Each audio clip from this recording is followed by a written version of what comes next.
साथियों, जय मूल निवासी। आज मैं आपके सामने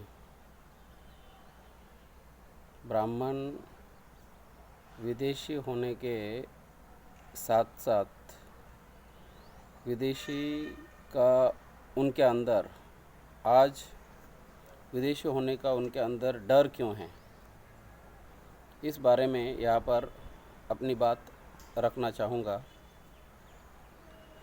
जबकि ये देखा गया ब्रिटिश पीरियड में जो ब्राह्मण अपने आप को विदेशी लिखते थे, सीना तानकर ब्राह्मण अपने आप को लिखते थे, बोलते थे हम भी विदेशी है, विदेशी नस्ल के हैं।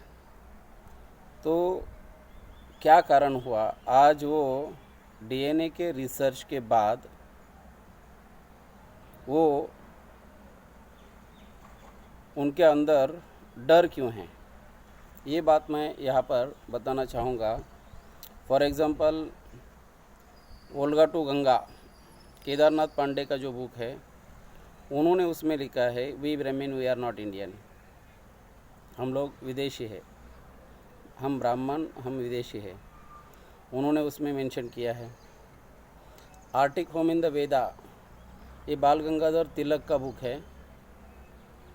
आर्टिक्ड होम, हमारा वेदों का जो होम है ये यहाँ का नहीं है, आर्टिक्ट है।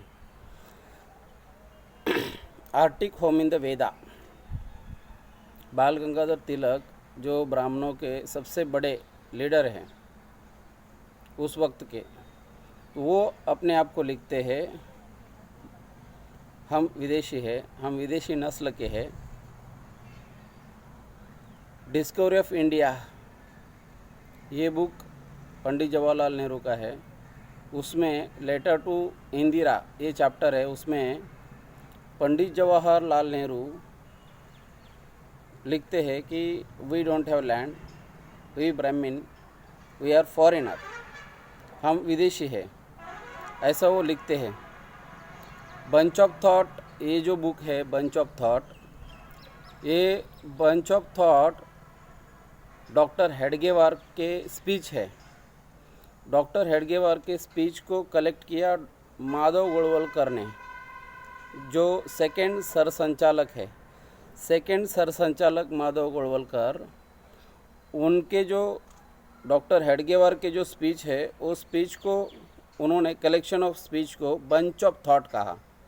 बंच ऑफ थॉट में उन्होंने भी लिखा, डॉक्टर हेडगेवार की जो बात है उन्होंने भी कहा कि वी डोंट हैव लैंड, हम विदेशी है, हम ब्राह्मण विदेशी है।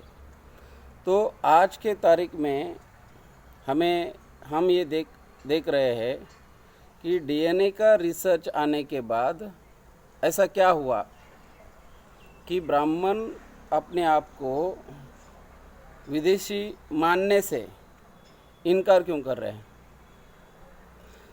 तो इसका सबसे बड़ा, अगर हम देखेंगे 1950 के पहले का जो मनुस्मृति का प्रभाव है, मनुस्मृति के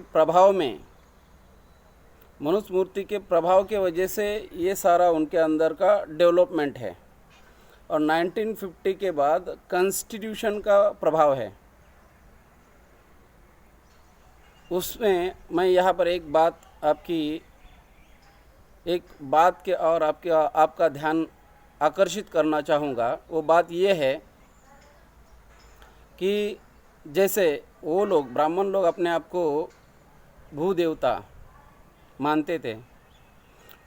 वो ये कहते थे कि we the people chosen by God. जो लोग अपने आप को we the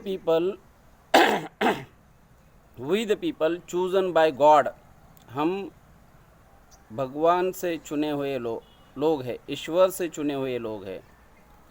we the people chosen by God.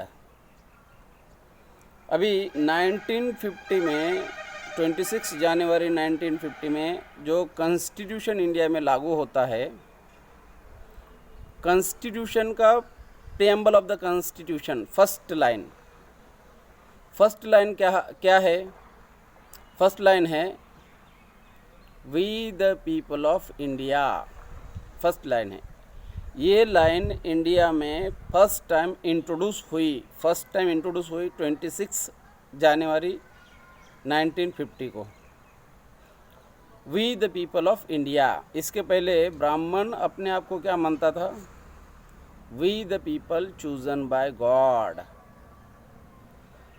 तो इस मनुस्मृति के प्रभाव में उनको ये लगा था कि ये मनुस्मृति का प्रभाव कंटिन्यू रहेगा, हमेशा रहेगा। लेकिन आज के तारीख में अगर देखा जाए, कॉन्स्टिट्यूशन जो थोड़ा बहुत उसका असर है, तो इस असर के वजह से, फंडामेंटल राइट्स की वजह से, तो 1950 के पहले तर्क करना, लॉजिक यूज़ करना या एजुकेशन के ऊपर पाबंदी थी। तो आज हमारे लोग सवाल कर रहे हैं ब्राह्मणों को, उनकी कौन सी भी बात तर्क पर टिकती नहीं है। ब्राह्मणों की कौन सी भी बात तर्क पर टिकती नहीं है, तर्क के आधार पर टिकती नहीं है। जो लोग इस बात का गर्व कर रहे थे, विदेशी होने का गर्व कर रहे थे, आज डीएनए के माध्यम से उनको प्रूव हो गया कि वो विदेशी है। डीएनए के माध्यम से प्रूव, वो तो अपने आप को विदेशी मानते थे, आज वो मानना उनके लिए, आज इस कारण वो मान नहीं रहे हैं कि फंडामेंटल राइट्स लोग सवाल कर रहे हैं। फॉर एग्ज़ाम्पल, जैसे हमारे राष्ट्रीय अध्यक्ष वामन मेश्राम साहब ने एक बार बताया था कि अगर हमारा आदमी ट्रेन में है और ब्राह्मण उसको पूछता है कौन से कास्ट के हो, तो उसका चेहरा एकदम, उसके इन्फेरिटी कॉम्प्लेक्स उसके अंदर डेवलप होता है। अभी डीएनए रिसर्च के बाद क्या हुआ, हमारा आदमी अगर हमारे आदमी को ब्राह्मण पूछता है कौन से कास्ट के हो, तो पहले वो उसको सवाल करेगा आप कौन से कास्ट के हो। अगर वो बोलता है कि मैं ब्राह्मण हूँ, तो हमारा आदमी बोलेगा कि ब्राह्मण, अरे तू तो विदेशी है। तो आज उसके ब्राह्मण के दिमाग